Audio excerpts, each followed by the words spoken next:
নিজেকে বুদ্ধিমান মনে করলে আমার এই প্রশ্নগুলির উত্তর দিয়ে দেখান। আপনার প্রথম বুদ্ধির পরীক্ষা, শূন্যস্থান পূরণ করে একটা শব্দ তৈরি করে দেখান।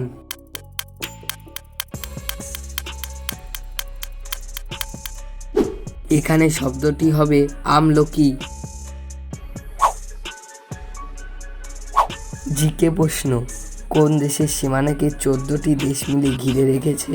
ভারত, চীন নাকি রাশিয়া?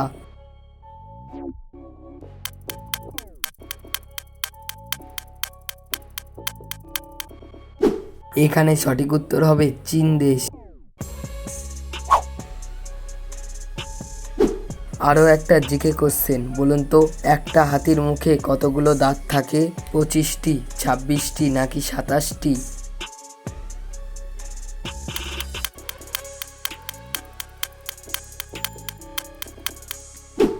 একটা হাতির মুখে থাকে 26টি দাঁত।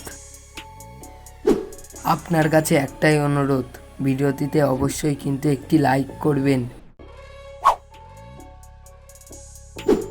এমন একটা খাবারের নাম বলুন তো যার মাঝখানে গলা শব্দটি থাকবে?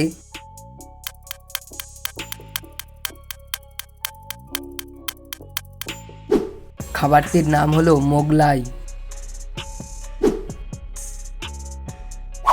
বাংলা বর্ণমালায় এমন একটি বর্ণ আছে যার মধ্যে একটা ছেলে এবং মেয়ের নাম লুকিয়ে আছে, বলুন তো বর্ণটির নাম কি?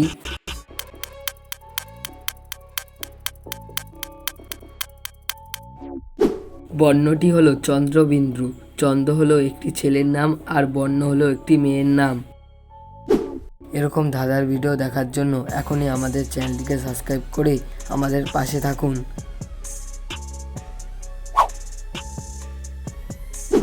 ভারতের লঙ্কার ব্যবহার প্রথম কোন রাজ্যে শুরু হয়?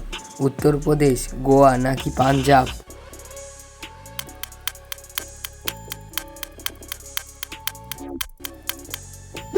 ভারতে লঙ্কার ব্যবহার প্রথম শুরু হয় গোয়াতে। পাখির সাথে যোগ করো পা, তার সাথে যোগ করো একটা ফলের নাম, বলো দেখি এবার জায়গাটির নাম।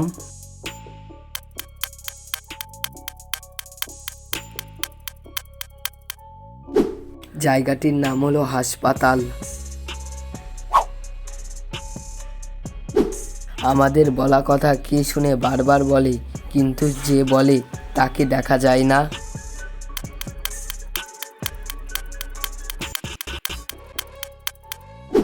সঠিক উত্তর ইকো বা প্রতিধ্বনি। এলোমেলো অক্ষরগুলিকে সাজিয়ে একটা শব্দ তৈরি করে দেখান।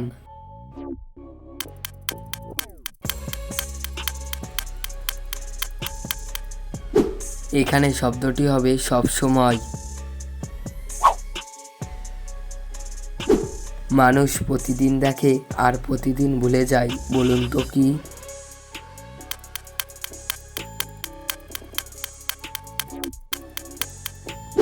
সঠিক উত্তর স্বপ্ন।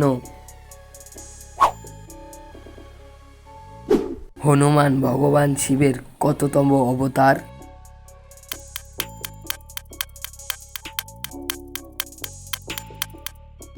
হনুমান হলো ভগবান শিবের 11তম অবতার। 3টি শব্দ থেকে একটি করে অক্ষর নিয়ে নতুন একটা শব্দ তৈরি করে দেখান।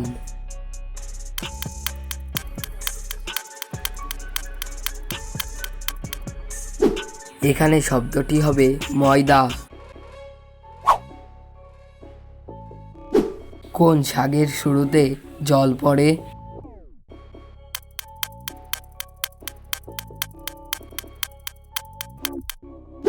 শাকটির নাম হলো কলমি, আর কল দিয়ে জল পড়ে।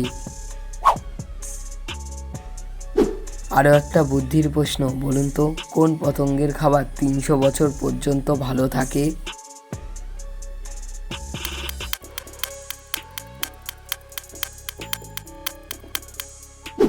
সঠিক উত্তর মৌমাছির মধু। আজকের শেষ প্রশ্ন, কোন জিনিস পুরনো হলেও তাকে আমরা নতুন বলি, বা কোন জিনিস কোনোদিন পুরনো হবে না?